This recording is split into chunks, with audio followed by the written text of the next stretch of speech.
오늘 제목이 하나님을 의지하십니까? 라는 그런 제목으로 우리가 말씀을 볼 텐데요.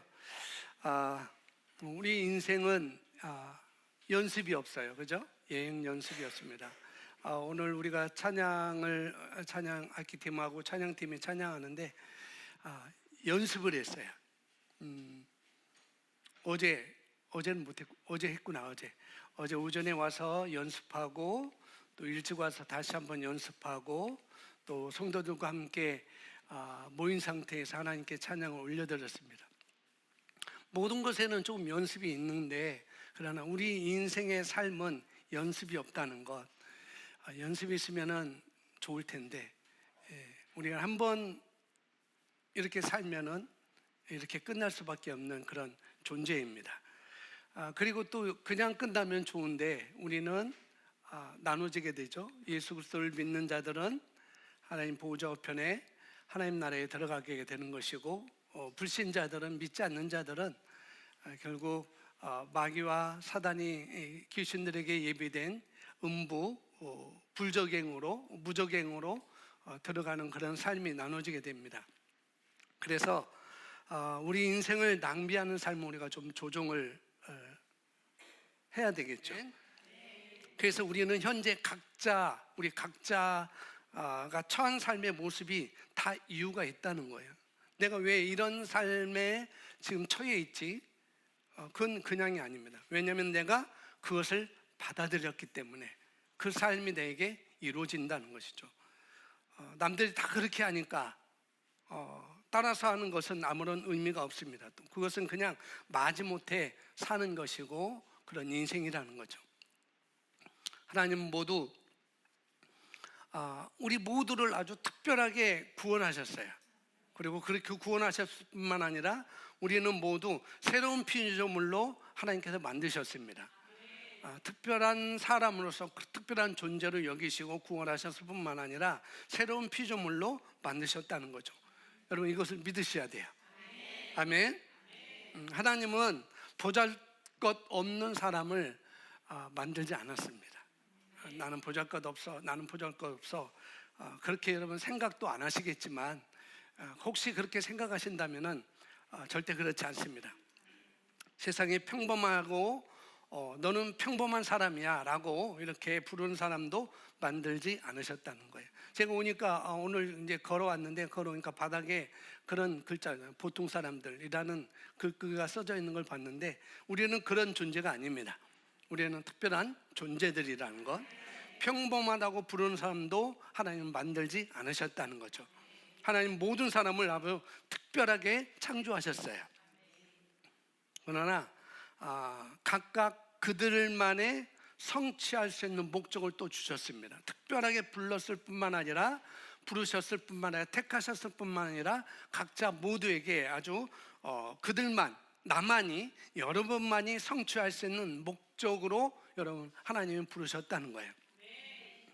그래서 모든 사람이 제가 하는 일을 해야 되는 건 또 아니죠. 모든 사람이 목회자의 삶을 살라고 부른 것도 아니고, 저 또한 여러분의 삶을 따라서 살아야 된다는 것으로도 부르지 않았다는 거예요. 그걸 여러분이 이해하셔야 돼요. 그러니까 그러나 우리 모두 한 가지가 같다면은 뭐냐면은 하나님 나라를 위한 복음을 전하여서 영혼을 구원하는 것은 모두 같은 동일한 목적이라는 거죠. 저는 저의 사역의 일이 있고 여러분의 사역의 일이 있는데, 그래서 저의 일을 여러분이 다 따라서 할 필요도 없는 것이고, 저도 여러분의 일을 따라서 할 필요가 없는 거라는 거죠. 단지 하나님 나라의 확장을 위해서 우리가 복음을 전하는 것, 그래서 영혼 구원하는 것, 이것은 저와 여러분 공이 구원받은 사람이라면 동일한 목적과 그 성취를 하기 위해서 우리가 달려가야 된다는 거죠. 그래서 하나님께서 여러분을 특별하게 만드셨기 때문에 여러분 인생은 의미가 있어야 돼요. 내 인생은 의미 있는 삶을 살아야 되겠다. 그래서 우리 자신의 삶에 열정이 있어야 되고요. 나를 향한 하나님의 부르심과 목적을 우리가 하나하나 한 걸음 성취하고 가야 되는 것입니다. 그런데 현실은 최선이 아닌 것에 아주 안주하는 사람들이 많다는 거죠. 또 야고보서 4장 6절 7절에 보면은 우리가 잘 알고 있는 말씀인데 이렇게 말씀하고 있습니다. 함께 읽어볼까요? 그러나 더욱 큰 은혜를 주시나니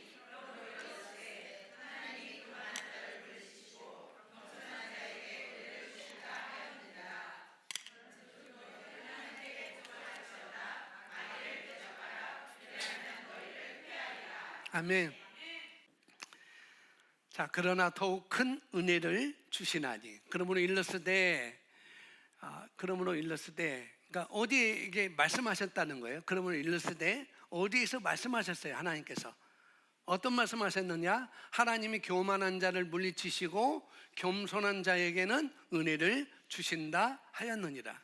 이게 잠언서 3장에 이 말씀이 기록했어요. 하나님은 교만한 자를 물리치시고 겸손한 자에게 은혜를 주신다라는 말씀이 잠언서의 3장에 나와 있는데, 사도 바울이 지금 이 야고보 사도가 지금 그것을 율법에 기록된 그 말씀, 시가서 잠언에 기록된 그 말씀을 되새겨서 다시 한번 야고보 사도가 두 마음을 품은 자들에게, 하나님을 믿고 있는데 예수 그리스도를 영접했는데 새로운 피조물이고 하나님의 자녀인데 아직도 세상과 하나님의 양다리 걸치고 있는 그 그리스도인들에게 너희가 두 마음을 품으면 안 되지.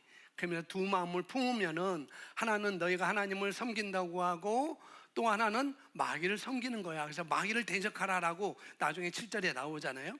그런 말씀이 있습니다.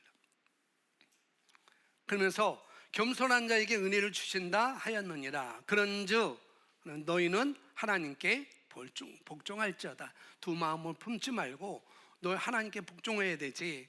여기 하나님께 복종이라 번역했는데 다른 말로는 순복입니다.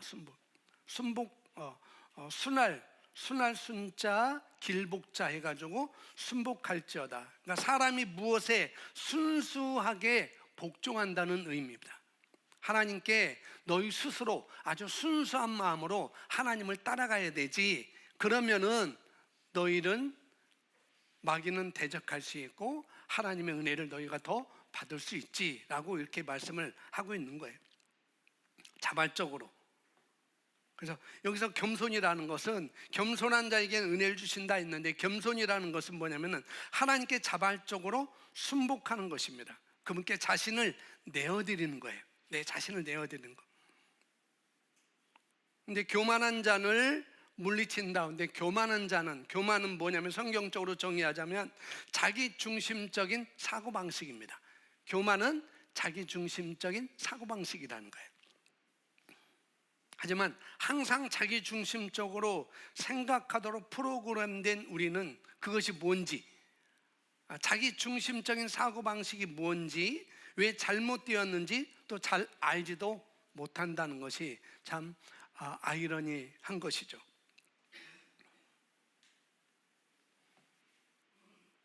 근데 이것은 우리가 시간이 오래 걸리더라도 이것은 우리가 쫓아내야 되는 거예요. 내 생각에서 자기 중심적인 사고방식, 그러니까 교만이라는 것, 하나님 의지하지 않는 것, 이런 것들은 우리가 시간을 좀 걸리더라도 이것은 쫓아내야 되는 거예요. 역대하 16장 9절 말씀인데요, 함께 읽어보겠습니다. 여호와의 눈은 온 땅을 두루 감찰하사 전심으로 자기에게 행하는 자를 위하여 능력을 베푸시나니, 이 일은 왕이 망령 때에 행하였은즉 이후로부터는 왕에게 전쟁이 있습니다. 여호와의 눈은, 하나님의 눈은 온 땅을 두루 감찰하신대요. 쳐다보신다는 거죠. 그러면서 전심으로 자기에게 향하는 자를 위하여 능력을 베푸신다. 전심으로 하나님을 향하는 자, 하나님께 의지하는 자, 하나님을 바라보는 자, 하나님을 의지하는 자, 그런 자들에게는 능력을 베푸신다라고 말씀을 하고 있습니다. 우리 주님이 찾으시는 사람, 겸손하여 주님께 순복하는 사람이라고 볼 수도 있고, 시편 42편 1절에 보면은 사슴이 시냇물 찾기에 갈급한 같이, 하나님은 주님을 목말라 하고 또 주님을 갈망하는 자들을 찾으신다는 거예요. 보통 사람들이 안주하는 것에 만족하지 않는 자를 찾고 계시는 분이 바로 우리 하나님이십니다. 네, 겸손한 사람은 자기에게서 눈을 뗀 사람들이에요. 겸손한 사람은 자기 자신에게, 자기 중심적인 사고방식에서 눈을 뗀 사람들입니다. 그래서 그들의 눈은 하나님을 늘 바라보고 있어요. 하나님을 의지하고 있습니다. 그래서 성경적 겸손의 정의는 하나님을 의지하는 것입니다. 겸손하면은 어디 가서 공손하게 대하고 그런 것이 일반적인 거지만은, 겸손하면은 딱 그러면 하나님을 의지하는 거. 겸손이 뭐야? 하나님 의지하는 거요 라고 얘기하면 되는 거예요. 하나님을 의지하는 건 뭐예요? 하나님의 말씀을 믿는 거, 이렇게 또 얘기하면 되겠죠. 그래서 내 경험이든 인간의 경험을 중요시 하지 않고 오직 하나님의 말씀만 중시하는 것입니다. 하나님만 의식하니 종종 그런 사람들은 오만해 보이기도 해요. 오로지 하나님의 말씀만 중시하니까 좀 오만해 보이기도 할 수가 있습니다. 사람의 비위를 맞추려고 노력하지도 않고요, 또 의도치 않게 사람들의 기분을 상하게 하기도 합니다. 겸손한 사람은 타인에게 마땅히 받아야 할 그런 대우도 받지도 못해도 크게 이 사람은 신경 쓰지 않아요. 겸손한 사람은. 왜? 하나님의 축복을 받는 자라는 그런 정체성을 가지고 있기 때문에 다른 사람이 나에게 대우를 하지 않아도 이 사람은 거기에 연연하지 않는다는 거예요. 나의 공급은, 나의 축복은 하나님이 있기 때문에. 사람들이 어떤 대우를 하든 겸손한 자에게는 별 의미가 없어요. 이 사람은 칭찬을 들어도 마찬가지입니다. 그 칭찬이 별 의미가 없는 거예요. 왜? 하나님께 받으면 되는 것이기 때문에. 그 사람의 정체성은 오로지 하나님께 있는 것이기 때문에 그런 것이죠. 겸손은 하나님께 순복하고 마귀를 대적하는 것입니다. 그래서 두 마음을 가질 수 없다는 거예요. 야고보서 4장에서 그래서 두 마음을 가질 수 없다는 거예요. 하나님을 의지하는 사람은 두 마음을 가질 수 없지. 하나님을 의지하는 사람은 그래서 겸손한 자고, 그 겸손한 자에게는 하나님께서 은혜를 더해 주시는 거죠. 겸손한 자에게는 은혜가 덜 되는 것이고 마귀가 찾아오는 것이고. 그래서 겸손은 우리가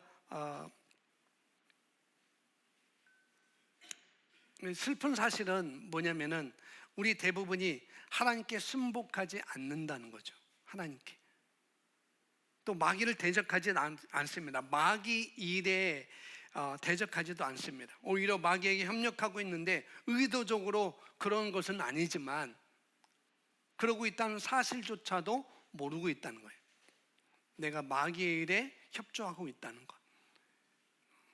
모를 뿐만 아니라 또 알아도 그 사실을 또 우리가 모른다는 거죠.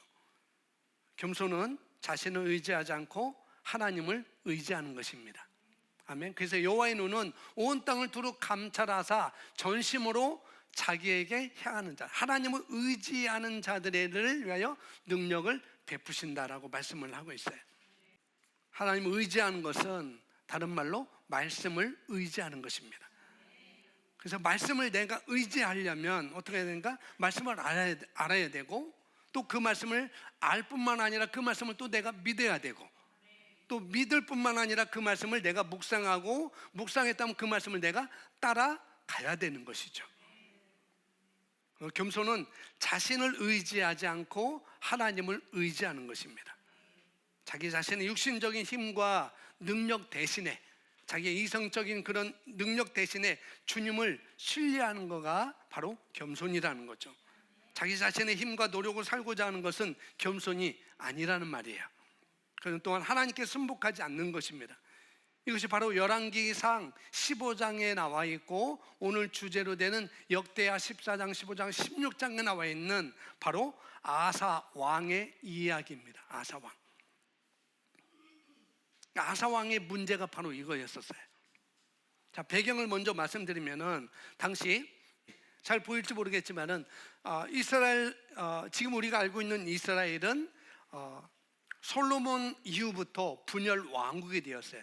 그래서 북이스라엘과 남유다로 갈라졌습니다. 남유다는 베냐민 지파와 유다 지파 두 지파만 남유다가 되었고, 나머지 10지파는 시므온은 여기 어디 있냐면 지금 이집트 쪽이에요.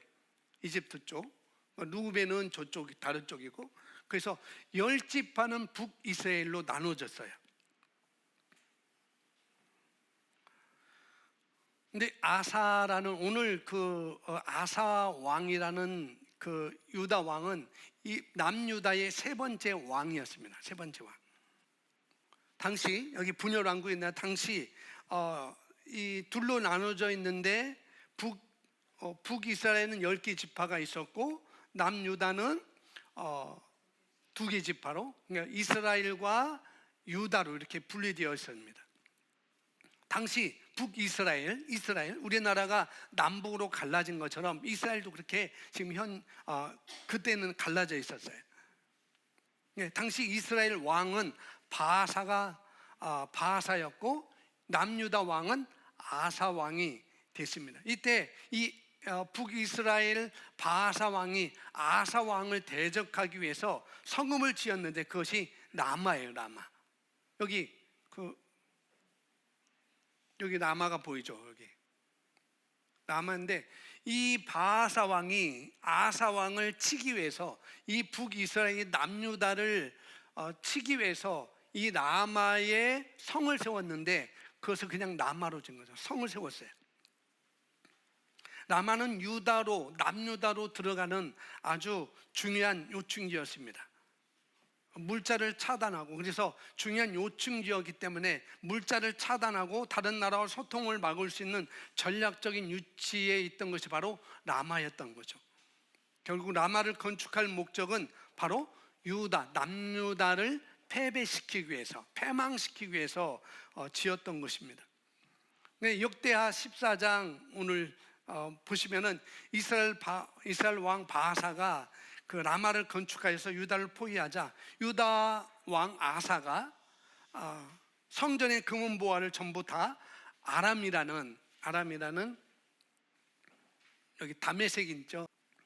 여기 다메섹이 이제 아람인데, 이 베나닷이라는 베나닷 1세라는 아람 왕에게 그냥 쉽게 말하면 좋은 것을 다 갖다 주죠. 그리고 너와 나 사이에 조약을 맺자, 그렇게 맺어요. 그 16장 2절에 보니까 이렇게 말합니다. 아사가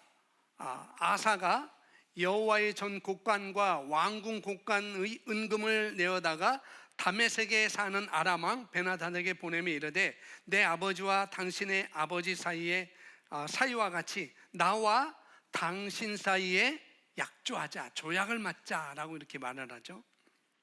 내가 당신에게 은금을 보내노니 와서 이스라엘 왕 바하사와 세운 약조를 깨뜨려 그가 나를 떠나게 하라 라고 말합니다.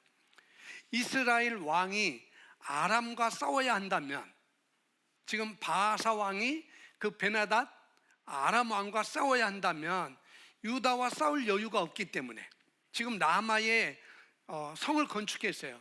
유다 나라를 패망시키려고. 그래서 아람 왕, 이 베나닷에 있는 아람 왕이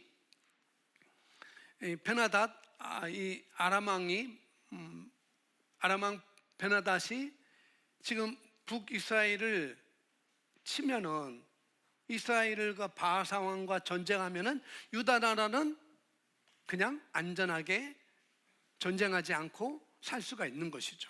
그 지금 위기를 모면할 수 있는 거예요. 그래서 유다 왕 아사가 그런 생각을 했던 거죠. 내가 지금 북이스라엘과 아람 왕이 싸우면은 우리는 안전하지, 우리는 싸울 필요도 없지, 그렇게 생각했던 거죠. 그래서 이 베나닷 1세에게 금은보화를 받고 금은보화를 보내자, 이 베나닷 1세가 그 금은보화를 받고 아사왕이 요청한 대로 이스라엘을 공격하게 돼요. 그자 이스라엘 왕 바하사는 유다를 공격하지 못하죠. 왜? 다른 나라와, 더 힘센 나라와 전쟁을 해야 되니까. 그래서 라마를 건축하는 일도 이 라마 이 라마성을 건축하는 일도 그냥 중단을 해야 돼요. 왜? 전쟁을 먼저 해야 되니까. 근데 무엇이 문제인가? 그러니까 아사 왕은 이 기회를 놓치지 않고 자기 백성에게 명령하기를 모두 라마로 가서 성을 짓기 위해 사용했던 돌들을 모두 흩어놓으라고 이렇게 명령을 합니다. 그 결과 이스라엘 왕이 해로운 일이 전부 다 허사가 되는 거죠. 이 라마성이 다 허사가 됩니다. 자, 결과적으로는 아사 왕은 아군, 적군 할 것 없이 자기 군대에도 한 사람도 다치지 않고 어떻게 해요? 전투에서, 이 전쟁 싸움에서, 일어나지 않았지만은 이 전쟁 싸움에서 어떻게 해요? 승리하게 돼요. 왜? 아람 왕을 이용해서 이스라엘과 싸우게 했기 때문이죠. 그래서 유다 왕, 하나님을 의지했던 이 유다 왕 아사가 자기에게 직면한 그 문제를 빠져나가는 것을 여기서 볼 수가 있어요. 자, 이쯤 되면 사람들에게 대부분 이런 생각을 하게 되죠. 그것이 뭐가 문제냐? 이렇게 한 것이 뭐가 문제지? 지혜로운 게 아니야?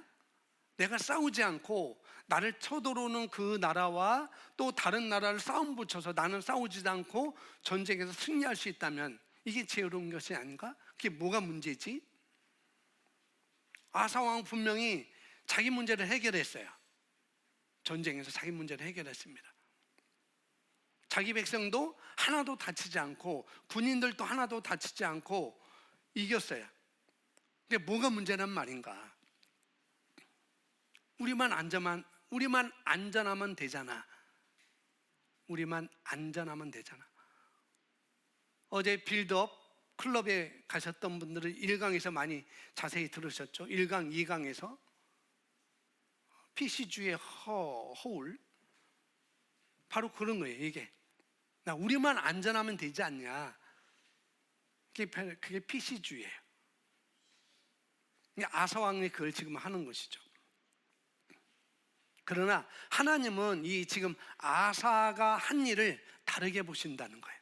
우리는 그래도 되지, 안전하면 되지 않느냐, 내가 아무런 상처를 안 받았으면 되지 않느냐라고, 좋지, 우리나라도 전쟁하지 않고 좋지, 그렇게 생각할 수 있는데 하나님은 그렇게 다르게 보신다는 거예요. 자, 7절 보겠습니다. 7절에 어떻게 말씀하는가? 함께 읽습니다. 시작. 그때의 선견자 하나니가 유다 왕 아사에게 나와서 그에게 이르되 왕이 아람 왕을 의지하고 왕이 하나님 여호와를 의지하지 아니하였으므로. 아멘. 여기까지 보겠습니다. 뭐예요? 하나님이 보시는 거 뭐냐? 아사 왕이 누구를 의지했어요? 아람 왕을 의지하고, 누구를 의지하지 않았어요? 하나님 여호와를 의지하지 아니하였으므로. 비록 전쟁에서는 승리했을지라도 그 방법이 뭐냐? 그걸 말해주는 거죠. 자, 그동안은 아사 왕은 굉장히 하나님을 의지했습니다. 그래서 하나님만 의지해요. 아사가 처음으로 권력을 잡고 아버지는 아람 왕 베나닷과 굉장히 조약을 맺고, 근데 아까 봤죠? 우리 아버지와 당신의 아버지가 조약을 맺어서 화친을 맺어서 그렇게 온 것처럼 나와 당신 사이에 조약을 맺자, 약조하자. 그래서 우리를 위해서 좀 와서 싸워달라라고 그렇게 약조를 해요. 그런데 아사 왕은 처음부터 그렇게 하지 않았어요.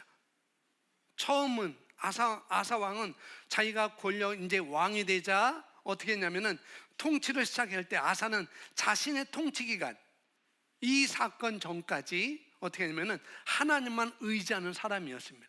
오로지 하나님만. 그래서 역대하 14장 2절에 보면 이렇게 말씀하고 있습니다. 아사가 그의 하나님 여호와의 보시기에 선과 정의를 행하여 이방 제단과 산당을 없애고 주상을 깨뜨리며 아세라 상을 찍고. 예루살렘 그 성 안에 있던 이방 제단, 산당, 주상을 다 깨뜨리고 예루살렘 성 아래에 흐르는 기드론 시냇가, 골짜기 시냇가에 다 불살라 다 없애버려요. 자기 초기에 했던 일이에요. 아버지는 지금 우상을 다 끌어와서 우상을 섬기게 하고 예루살렘 근처에 산당을 짓고 주상을 만들게 하고 이방 제단을 쌓고 그랬는데, 그 아들 아사왕은 이게 잘못된 것이지, 왜 예루살렘 성에 이런 것이 있어야 돼, 이건 하나님이 싫어하는 거지 않냐 하고 그걸 다 없애버리고 불살라 버립니다. 그리고 기도론 골짜기 시내가에 다 불나서서 다 흐르게 가게 하죠. 심지어 자기 어머니가 태후예요. 태후, 왕후. 우리나라 그 역사 드라마 보면은 태후가 있고 왕후가 있잖아요. 태후를, 어머니가 태후예요. 자기 아버지가 왕이었으니까 아버지 부인이니까 태후가 되는 거죠. 심지어 자기 어머니가 우상을 섬기기 때문에 자기 어머니가 태후일지라도 그 태후의 자리를 폐하는 일까지 합니다. 이게 쉽지가 않잖아요. 내 어머니인데, 나를 사랑하는 어머니인데, 나를 이렇게 기도해주고 나를 이렇게 키워주신 분인데 그 조그만 우상을 섬겼다고 그 자리까지 폐후시켜버려? 아사왕 그렇게 했다는 거예요. 그래서 4절에 보니까 유다 사람에게, 그리고 그런 일까지 하면서 유다 사람들에게 명하여 그 조상들의 하나님 여호와를 뭐하게 하며? 찾게 하며, 그리고 그의 율법과 명령을 행하게 하고, 또 유다 모든 성읍에서 산당과 태양상을 없애며 나라가 그 앞에서 평안함을 누리니라 라고 말하고 있습니다.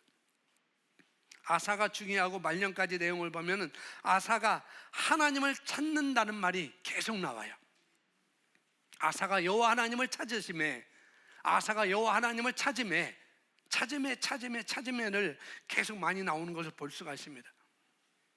그리고 아사왕은 자기만 하나님을 찾는 게 아니라 심지어 유다 백성들에게도, 유다 사람들에게도 여호와 하나님을 찾게 하고 또 율법과 명령을 따르게 하라라고 그렇게 명령까지 하고 그 일을 하게 합니다. 여호와 하나님을 찾는다는 건 뭐냐면은 자발적으로 하나님의 도움을 구한다는 그런 의미도 합니다. 내 도움은 하나님께 있습니다. 나는 하나님께 의지합니다. 내 모든 일은 하나님이 다 해줄 것입니다. 그리고 하나님을 찾는다는 것은 뭐냐면은 하나님을 섬기는 헌신적인 태도예요. 그리고 하나님의 뜻을 성취하겠다는 결단이기도 한다는 거죠. 하나님을 찾는다는 것은. 근데 6절에 보면 14장 6절에 보면은 6절부터 7절까지 보면 이렇게 말씀합니다. 함께 읽어볼까요? 여호와께서 아사에게 평안을 주셨으므로 그 땅이 평안하여 여러 해 싸움이 없는지라. 그가 견고한 성읍들을 유다에 건축하니라. 아사가 일찍이 유다 사람에게 이르되 우리가 우리 하나님 여호와를 찾았으므로 이 땅이 아직 우리 앞에 있나니 우리가 이 성읍들을 건축하고 그 주에 성곽과 망대와 문과 빗장을 만들자. 우리가 주를 찾았으므로 주께서 우리 사방에 평안을 주셨느니라 하고 이에 그들이 성읍을 형통하게 건축하였더라. 아멘. 이 모든 것이 내가 지금 형통하게 사는 것, 이 나라가 지금 안전하게 사는 것, 내가 성공하며 사는 것, 이게 다른 게 아니구나. 우리가 하나님을 찾았기 때문에. 하나님은 겸손한 자에게 은혜를 더하신다는 것. 유다 나라가 평안하고 형통했던 직접적인 원인은 아사 왕이 하나님을 의지하는 사람이었기 때문이었습니다. 역시 마찬가지로 우리가 형통하는 삶, 성공하는 삶, 번영하는 삶, 평안한 삶을 사는 유일한 길은 뭐예요? 하나님을 의지하는 것입니다. 어떤 위기에 있더라도, 어떤 상황이 내게 닥쳐 있더라도 거기에서 하나님을 의지하는 것이고 하나님의 도움을 찾는 거예요. 여러분 형통하기를 원하시죠? 여러분 자녀가 잘 되기를 원하시죠? 방법은 뭐예요? 거기는 말을 못 하시네요. 하나님을 의지하는 거예요. 하나님을 의지하는 거. 역대하 14장 8절에 보면 이렇게 말합니다. 아사의 군대는 유다 중에서 큰 방패와 창을 잡은 자가 30만 명이요 베냐민 중에서 작은 방패를 잡으며 활을 당기는 자가 20 8만 명이라. 그들은 다 큰 용사더라. 근데 9절 함께 읽습니다. 시작.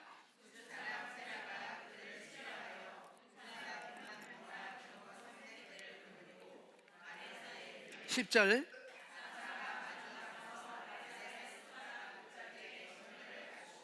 네, 여기 보니까 잘 안 나왔는데 구스왕의 이동 경로입니다. 구스왕의 이동 경로.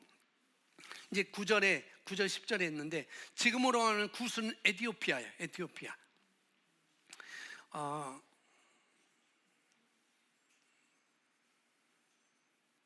이쯤이 이집트고, 요 뒤에 이쪽에 에티오피아가 있어요. 에티오피아. 그러니까 먼 길을 걸어왔던 거죠. 거기서부터 에티오피아부터, 먼 곳에 에티오피아부터 이렇게 어디 마르사까지 구스왕이 쳐들어왔어요. 군대 몇 명? 100만 명을 데리고 먼 길을 왔죠. 마르사까지 이 구스왕이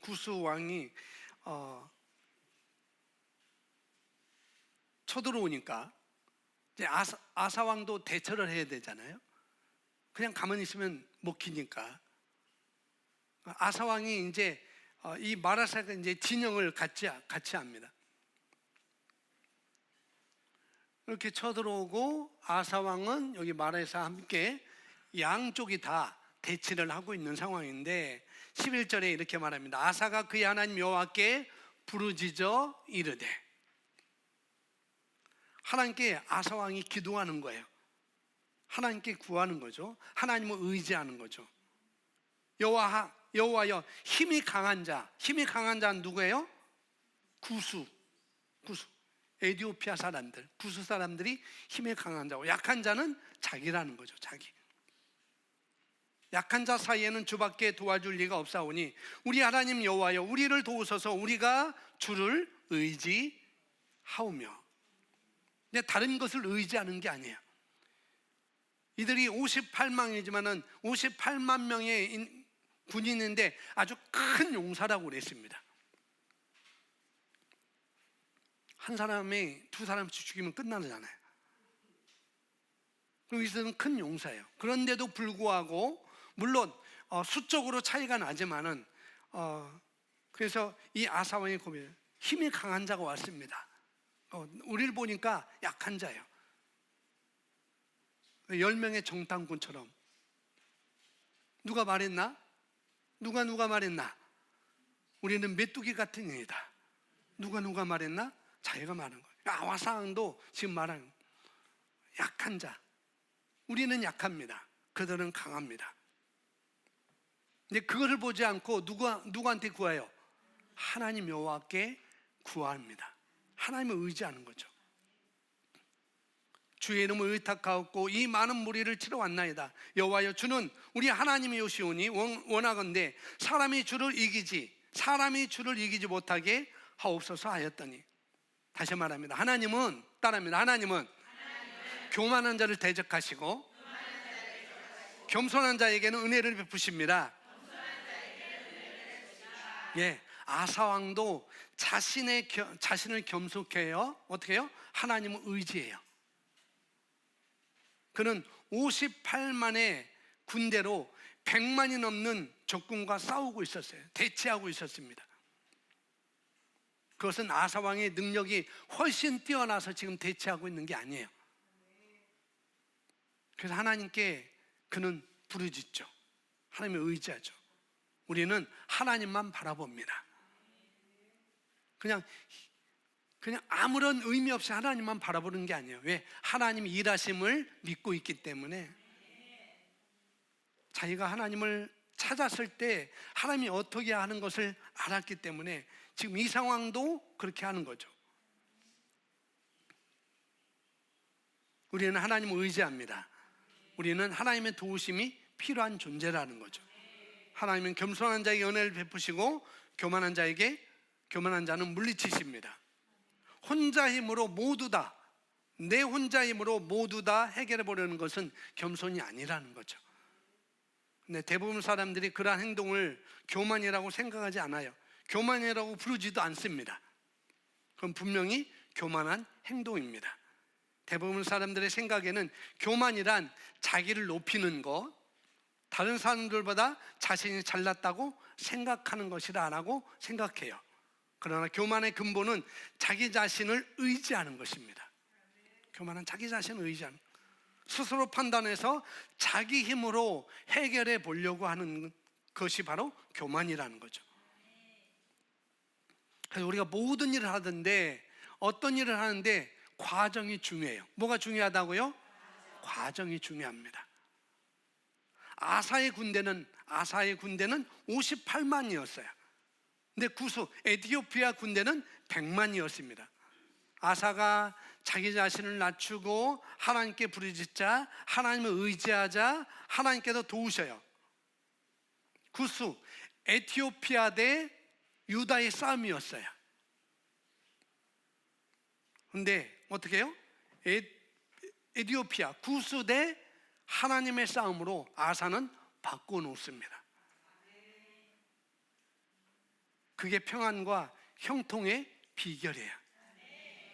그래서 저와 여러분의 어떤 문제가 있고 어떤 상황이 있고 직면한 것이 있다고 한다면은 그건 나와의 싸움이 아니라는 거예요. 물론 나와 싸움이지만은 그걸 어떻게 하나님께 부탁을 하고 하나님께 의탁하는 거예요. 그리고 말씀을 의지하는 것입니다. 말씀에서 뭐라고 있지? 말씀은 이런 상황에서 내게 어떤 자라고 말했고 내가 무엇을 할 수 있다고 말하고 있지? 그 말씀을 내가 의지하고 그 말씀을 따라 행하는 것입니다. 거기에 비결이 있어요. 그래서 저와 여러분의 문제도 이 아사왕의 문제에 적용할 수 있는 것이죠. 그래서 결국 하나님이 구스 사람들을 치기 시작합니다. 어떻게 쳤는지는 잘 몰라요.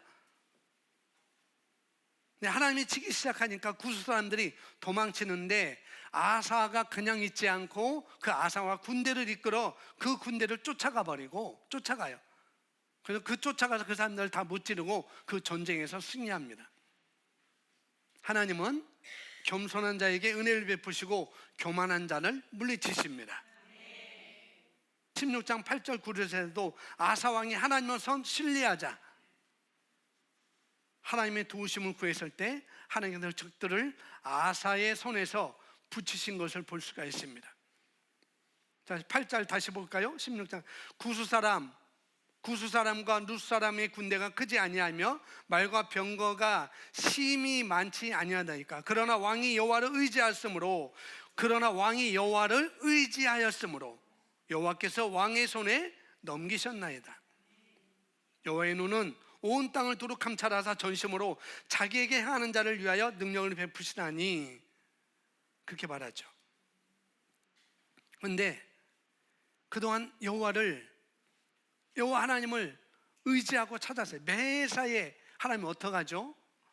하나님 도와주세요. 하나님이 함께 하셔야 됩니다. 나의 도울 자. 이 전쟁은 여호와께 있습니다. 하나님 손에 있습니다. 매사에 그렇게 했는데 이제 여기서 달라져요.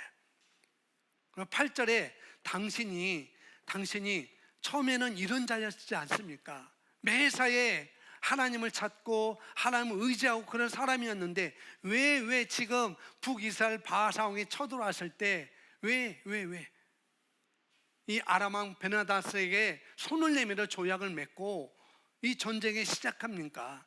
그것을 9절에서 하나님께서 한 선지자를 선택해서 책망하는 거예요. 이 아사왕의 책망을 받아요. 책망을 받는 이유는 무엇일까? 이전에는 적군의 숫자가 아무리 많아도 2배나 많았지만 그는 하나님을 신뢰했고 하나님은 그를 구원해 주셨습니다. 그러니까 이번에 하나님을 신뢰하여 그분의 인도를 따라 싸우러 나가야 되는 대신에 아람 왕과 조약을 맺고 그 힘을 빌리는 거죠. 하나님의 힘을 빌렸던 그가 이제는 마음이 바뀌어버렸어요. 당장 어떡하나. 그가 자기를 대신해서 유다의 적들과 싸우도록 한 것이었죠. 그러자 하나님은 왕에게 이렇게 말씀하십니다. 나는 이스라엘을 내 손에 넘겨줄 계획을 세웠었고 심지어 이 아람 왕 베나다까지, 아람 나라까지 내 손에 넘겨줄 그런 계획을 내가 가지고 있었지.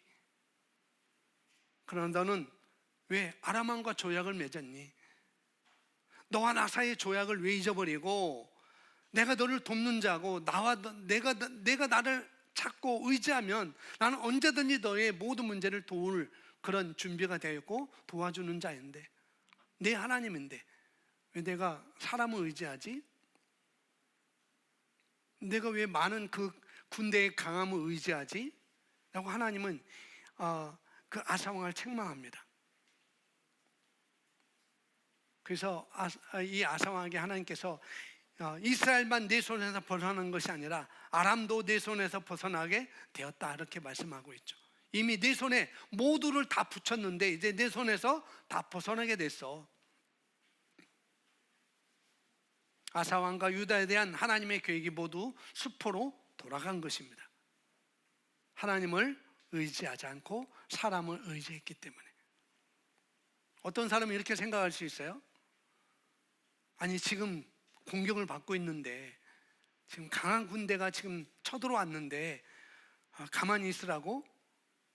이 상황에서 뭔가 해야 되지. 발등에 불이 떨어졌는데 이 상황에서 뭔가를 해야 되지.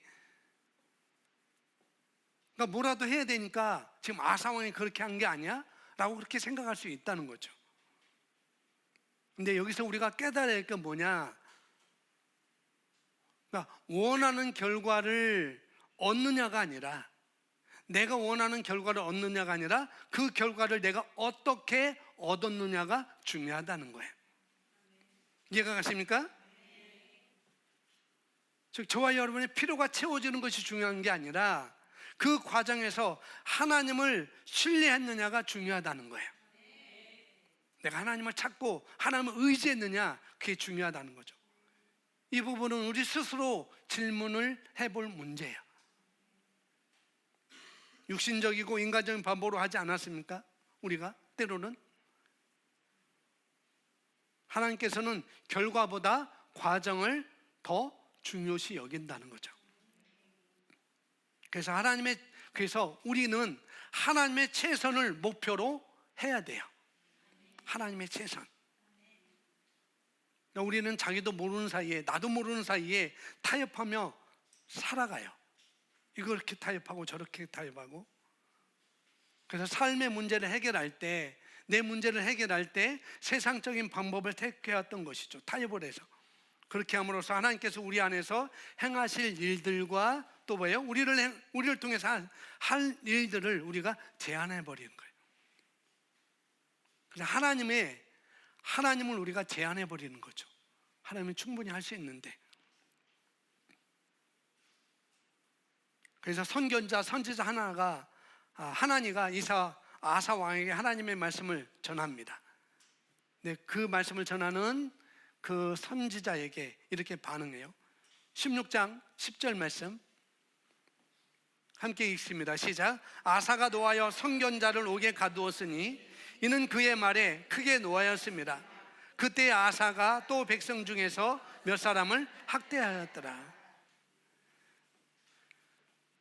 하나님가 와서 왕이시여, 그렇게 당신의 삶에서 하나님을 찾고 하나님 의지했는데 더 큰 군대가 왔을 때도 하나님을 찾고 백성들에게 율법을 의지하고 율법을 따르자, 하나님의 명령을 따르자라고 그렇게 수수히 누차에 했던 그 아사왕인데 왜 하필이면 이 작은 군대 북이스라엘 바하상에 쳐들어왔을 때 사람의 힘을 빌리려고 합니까?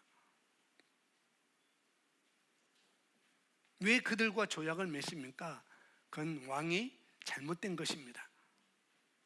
그래서 하나님께서 당신을 통해서 이 유다 나라에 행할 그런 모든 계획이 있었는데 당신 때문에 다 숲으로 돌아갔어요 라는 말하는 그 하나님에게 아사가 분노해요. 하나님의 말씀을 전하는 그 선지자에게 분노를 합니다. 아사는 하나님의 선견자, 선지자에게 화가 났고, 그래서 하나님뿐만 아니라 하나님의 말씀까지 거부해 버려요. 그렇죠? 아까 하니 하나님의 눈은 그 마음이 전심으로 주님을 향하는 자를 찾고 계시다는 것. 하나님 앞에 자신을 겸손케 하는 사람을 하나님은 찾고 계십니다. 하나님 저와 여러분이 복받기를 바라는 것 이상으로 우리를 축복하기를 원하셔요. 하나님의 축복이 내 삶 가운데 내 가정에 그만큼만 나타나는 데에는 다 이유가 있다는 거죠. 그리고 그것은 절대 하나님의 탓이 아닙니다. 누구의 탓? 나의 탓이라는 거죠.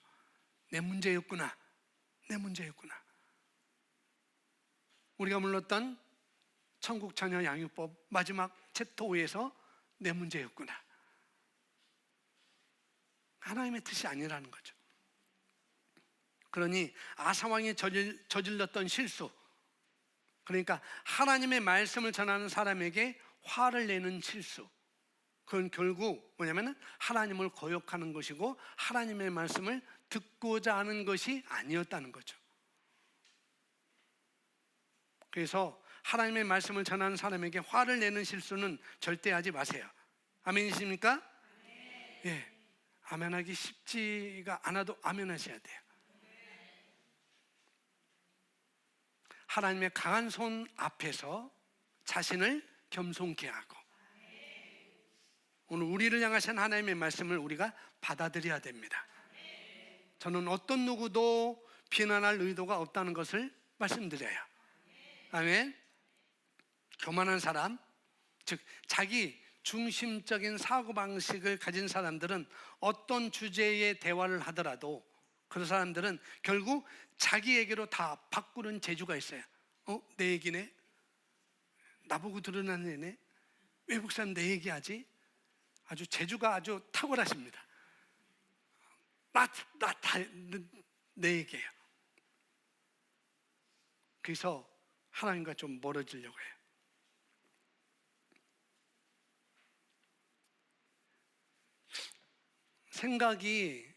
그래서 우리가 생각이 자기 자신으로 충만하기 때문에 이 교만한 사람, 이 아사왕의 말년, 생각이 자기 자신으로 충만하기 때문에 무슨 얘기를 해도 결국 자기에게 대입해서 자기에게로 바꾸는 것이죠. 그리고 잘 삐져요. 이 교만한 사람, 자기 중심적인 사고방식을 하는 사람은 잘 삐집니다. 왜 삐질까요? 자기 자신이 너무 중요하기 때문에 삐지는 거예요. 내 자신이 중요하기 때문에. 또 왜 삐졌는지 도저히 알 수 없는 상태인데도 또 삐집니다. 이상하죠? 참 재밌어요. 같은 이유로도 상처를 받아요. 같은 이유로도 상처받아요. 그리고 이 사람은 질투가 많습니다. 질투가 많아서 누구애가 잘하고 있다라고 하면은 질투가 일어나요. 그건 교만한 거고 자기 중심적인 사고방식을 아직도 갖고 있는 거예요.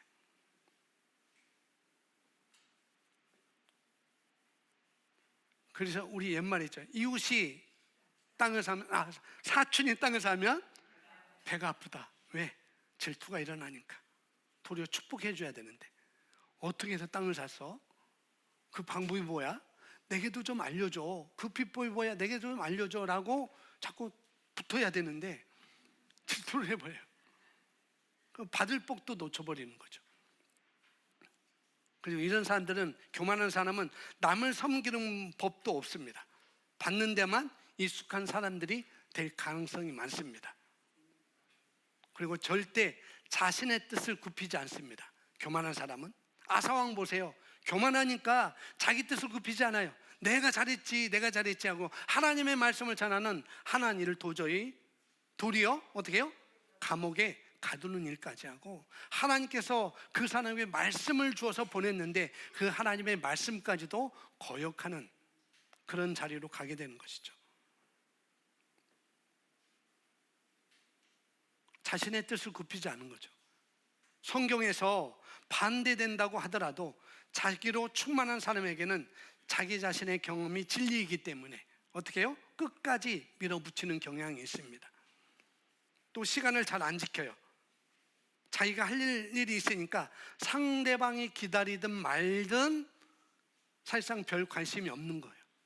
이 교만한 사람, 자기 중심적인 사고를 가진 사람. 그리고 남의 말도 잘 끊어요. 남이 말하고 있을 때도 자기 할 말만 생각하거든요. 자기 말과 자기 생각이 더 중요하니까. 그래서 남의 말을 잘 듣지 않습니다. 그래서 이런 사람은 굉장히 작은 세계에서 살고 있는 사람이라는 거죠. 자기라는 한 사람만이 존재하는 세계. 그런데 신기하게도 자기로 충만한 사람은, 교만한 사람은 남의 시선을 또 엄청 신경을 써요. 이상하게. 남들이 어떻게 생각할지, 남들의 눈에 어떻게 보일지 남을 엄청 의식하는데, 그 이유는 상대방의 의견을 중요해서가 아니라 어떻게 해요? 남들이 나를 어떻게 생각할 것인지, 그들의 눈에 자기가 어떻게 비칠지 엄청나게 신경을 쓰기 때문에 그렇습니다. 그러니까 결국 남을 의식하는 이유도 뭐예요? 자기로 충만하기 때문에 그런 거라는 거죠. 저에게도 없지 않아 있었던 일들이에요, 이런 것들이.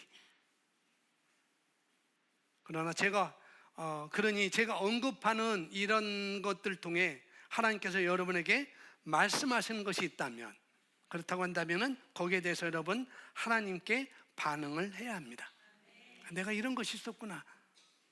그럼 하나님께 반응하면 되는 거예요. 교만한 사람들이 중요하신 것은 겉모습이에요. 허울과 껍데기예요.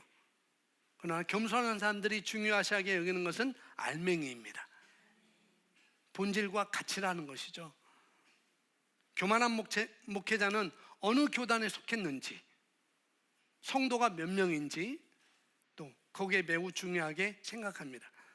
그러나 반면에 겸손한 목회자는 자신이 하나님께서 하라고 하신 일을 바로 그 일을 하고 있는지에 항상 자문을 구해요. 이게 겸손한 목회자입니다. 또 겸손한 성도는 자기 자신을 변화시켜 제자로 성장하기를 갈망합니다. 교만한 엄마는 자신의 자녀가 주변인들에게 칭찬 듣기를 바라요. 그러나 겸손한 엄마는 자신의 자녀가 하나님 뜻 가운데 있기를 바랍니다. 왜 다르죠? 교만한 학생은 시험 점수를 중요시하게 해요. 그러나 겸손한 학생은 뭐예요? 자신이 무엇을 배웠는지를 중요하게 여깁니다. 차이가 있죠. 교만한 직원은 어떻게 하면 승진할까 생각하고, 겸손한 직원은 어떻게 잘 섬길까를 생각합니다. 여러분 대충 감이 잡히시죠? 네. 교만한 사람은 자기로 충만한 겸손한 사람은 성령으로, 말씀으로, 하나님으로 충만합니다. 그러나 하나님께서 겸손한 사람을 높여줄 수밖에 없는 거예요. 아멘. 다만 시간이 좀 걸린다는 것이 좀 문제인 것이죠. 그죠? 그렇지만 괜찮습니다. 겸손한 사람에게는 시간은 아주 좋은 친구이기 때문에 그것도 별 상관이 없다는 것. 자, 은혜에게는 누구에게 풀어지는가? 은혜에게는 누구에게 풀러가는가? 자, 저와 여러분의 현재의 모습과 상관없이 하나님은 여러분을 사랑하신다는 것을 신뢰하셔야 돼요. 아멘.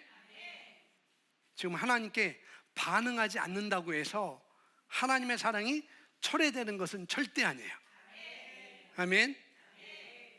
제가 언급한 그런 문제들이 여러분 삶 가운데 있더라도 하나님은 여러분을 사랑하십니다. 하나님의 사랑은 조건이 없어요. 그게 감사한 거예요. 그리고 변하지 않습니다. 아멘. 그러나 삶에 이러한 문제가 있다면 하나님의 최선을 받아서 누리는 능력에 우리가 영향을 받는다는 거죠. 살아난 교회에서 애쓰거나 우리가 간신히 삶을 이어가거나 문제들을 해결하기 위해서 애쓰면서 사는 것이 우리의 모습이 되어서는 안 된다는 거예요. 어떤 일을 하시든지 어떤 일을 하는 데 있어서 우리가 하나님의 방법과 세상 방법에는 실제로 큰 차이가 있다는 거죠. 그래서 아사 왕이 그런 거예요. 하나님의 방법대로 했을 때 어떤 결과가 있었고, 그러나 세상의 방법, 사람의 방법대로 했을 때 어떤 차이가 있는지 우리가 오늘 말씀을 통해서 봤습니다. 아사 왕이 그의 목표를 이룬 것은 맞아요. 그죠? 전쟁하지 않고 안전하게 그 전쟁에 승리했어요. 그리고 이스라엘 왕이, 바하사 왕이 라마의 성읍을 짓지 못하게 했으니까 그것도 성공한 거죠. 그러나 그가 공경에 빠져나갔다 하더라도 하나님의 방법으로 하지는 않았다는 거죠. 그리고 아사 왕은 그것 때문에 이후로 계속 전쟁에 시달리게 됩니다. 계속해서. 그러니까 우리가 뭔가를 하나 틈을 내어주면 계속 그것으로 우리가 유혹을 받을 수 있고, 그것에 따라서 우리가 끌려갈 수밖에 없다는 거예요. 이게 중요한 것입니다. 역대하 16장 9절, 여호와의 노는 온 땅을 두루 감찰하라, 전심으로 자기의 향하는 자를 위하여 능력을 베푸신다라고 말씀하고 있고, 야고보서 4장 4절에 이렇게 말씀합니다. 그런 누구든지 세상과 벗이 되고자 하는 자는 스스로 하나님과 원수가 되는 것이니라.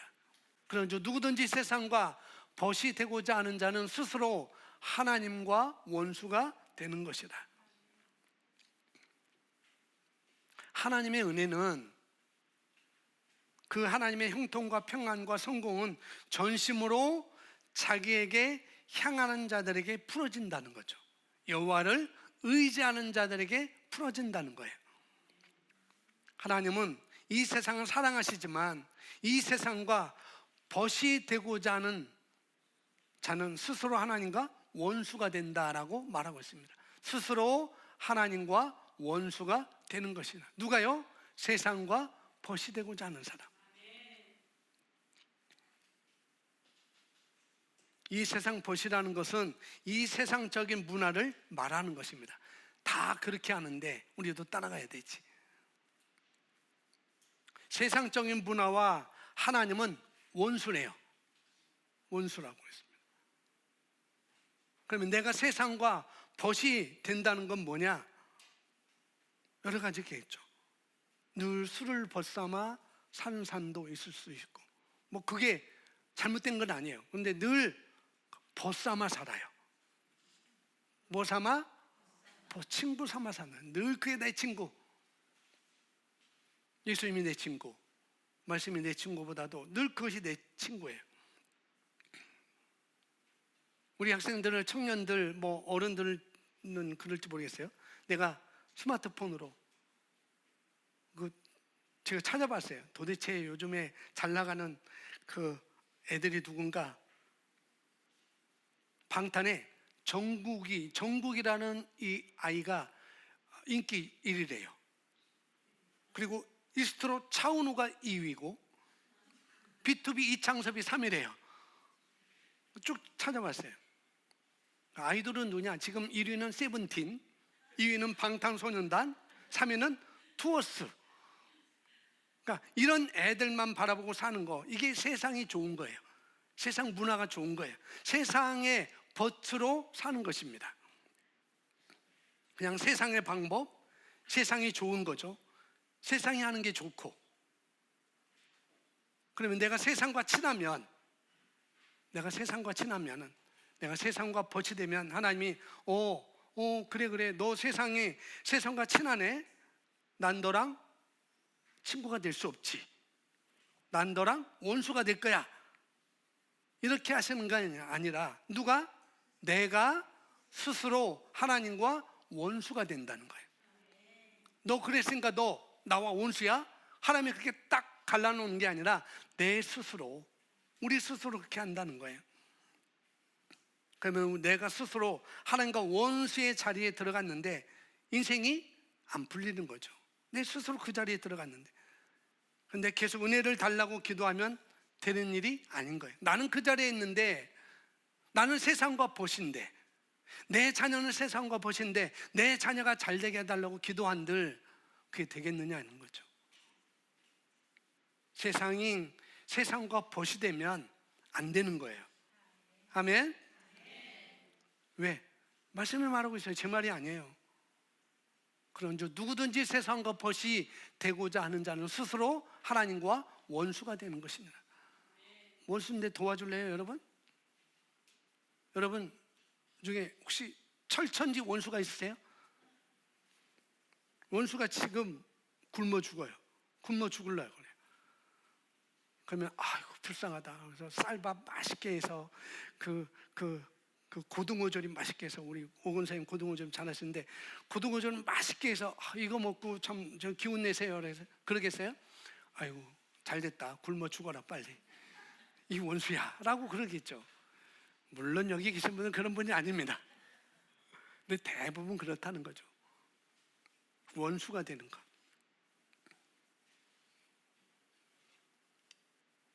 세상의 문화를 보고 아이돌 유튜브를 보고 하하 저렇다, 하하 호호호 저렇네 이러면서 하나님과, 그런데 여러분 눈이 밝아지고 나서 TV나 이런 넷플릭스 오리지널 콘텐츠를 보면 얼마나 그것이 적그리스도적인지 여러분이 알 수 있을 거예요. 분명히 세상의 문화가, 영화들은 대부분 그리스도인들을 비난하는데 일조를 하고 있습니다. 조롱을 합니다.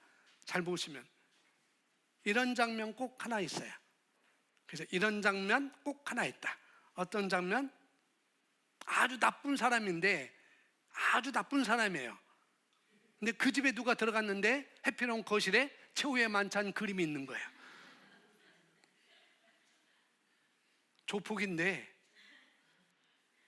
조폭인데 목걸이에는 십자가를 하고 있는 거야.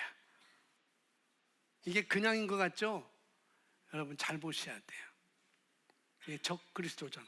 이게 기독교를 비하하고 안티 기독교를 더 활발하게 만들려고 하는 그런 적그리스도의 하나의 일이라는 걸 여러분 아셔야 돼요. 그래서 한번 그런 거, 한번 영화 볼 때 그런 거 한번 보세요. 십자가 탄 사람이 선한 사람인가 나쁜 사람인가?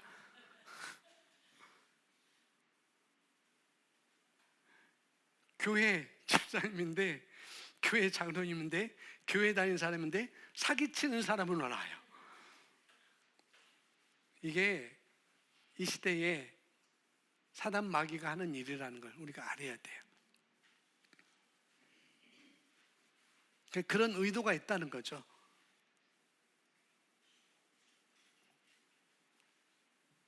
이게 하나님과 반대되는 문화라는 거죠. 그런 것들이. 맨날 그런 것들만 들여다보고 있고 맨날 호호 이러고 있으면은 그 사람은 자기 스스로 하나님과 원수되는 길을 가는 거라는 것을 우리가 아셔야 됩니다. 너무 끔찍하잖아요. 하나님과 원수된다는 거. 저랑 원수돼도 지금 우리 교회에서 살아남기 힘든데, 저랑 원수돼도 제 미움만 봐도 여러분 살 수 있겠어요? 그러니까 여러분이 눈길 하나 안 주고 볼 때마다 찡거리고 이렇게 싹 지나가고 쌩하게 지나가고 그러면 여러분 살 수 있겠어요? 당장 교회 떠나가겠죠. 근데 하나님과 원수가 된다.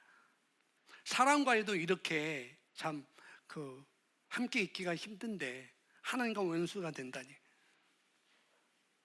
그러니까 웹툰을 그렇게 들여다보고 있으면 어떻게 되겠어요?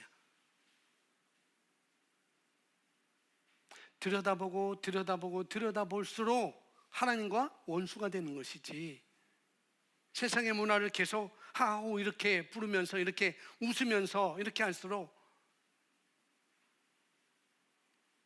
들여다볼수록 하나님과 친해지는 일이 있더냐? 내가 하나님을 더 의지하고 싶어라는 그런 마음이 생기더냐? 우리 학생들, 물론 우리 아이들은 거의 스마트폰 안 갖고 있어서 다행인데, 근데 일부 많은 사람들이 그렇다는 거죠. 우리 학생들뿐만 아니라 어른들도 마찬가지입니다. 청년 어른도 마찬가지예요. 들여다보고, 그런 웹툰을 들여다보고, 그런 소설을 들여다보고, 그런 만화를 들여다보고 보면 볼수록 하나님이 더 좋아지고, 더 열심히 신앙생활 내가 해야 되겠구나. 내가 왜 이러고 있지? 그런 마음이 들던가요? 안 들죠. 절대 들 수 없습니다. 내가 하나님과 원수다, 아니다, 둘 중에 하나가 아니라 내 생각이 여러 영역이 있잖아요. 우리 생각은 여러 영역이 있잖아요. 내 혼에 여러 가지 영역이 있으니까 어느 영역은 지금 하나님과 원수라는 거예요. 어느 영역은. 그게 그 부분은 너무 내 삶에 괴로운 것을 가져다 주는 것, 평안을 가져다 주도 못하고 형통을 가져다 주지 못하는 거죠. 여러 모습으로. 그것이 내가 의도하지 않을 수도 있어요. 의도적으로 하지 않을 수는 있겠지만, 그러나 하나님과 원수가 된대요. 하나님은 옛 언약과 이 새 언약 아래에서 각각 다르게 행하시고 다른 방법으로 사람들을 하나님은 심판하십니다. 새 언약이 아니고 새 언약 아래에서는 모든 심판을 예수님께 다 맡겨주셨어요. 그럼에도 불구하고 우리가 선택한 것에 대해서는 결과를 따라오게 된다는 거죠. 그 결과가. 하나님께서 지금 당장 아사 왕처럼 당장 벌을 주지 않는다 할지라도 그분의 방법대로 하지 않으면 하나님께서 우리 삶 가운데 행하실 일들을 우리가 제한할 수가 있다는 거죠. 우리가 어떤 결정을 하느냐에 따라 거둬들이는 결과가 달라지게 되어 있습니다. 아사 왕의 경우는 한 번 전쟁을 피하려고 하다가 여러 번 전쟁을 치러야 되는 그런 상황에 들어가게 된 것이죠. 그건 절대 하나님이 의도하신 것이 아니었어요. 자기 스스로 하나님과 원수되는 길을 걸어가게 된 것입니다. 우리 역시 우리의 목표를 이룰 수 있습니다. 내 목표를 이룰 수 있어요. 내 자녀에 대한 목표를 이룰 수 있습니다. 그런데 그것을 하나님의 방법과 하나님의 능력으로 하지 않고 있다고 한다면, 하나님은 교만한 자를 물리치시고 겸손한 자에게는 은혜를 주십니다. 그리고 그 은혜는 하나님께 순복하는 것입니다. 하나님을 의지하는 자들에게 그 하나님의 은혜는 흘러가게 되어 있다는 것. 아멘. 그래서 나는 하나님을 의지하고 있는지, 나는 이 문제에서 하나님을 의지하고 있는지, 내 문제에 대해서, 내 자녀의 문제에 대해서, 내 자녀에 대해서 하나님을 끝까지 의지하고 있는지, 그리고 그 의지하는 과정에서 의지하는데 결과만 내가 중요하지 않은지, 과정도 내가 중요하지 않은지, 그걸 우리가 좀 돌아본 시간이 되었으면 합니다.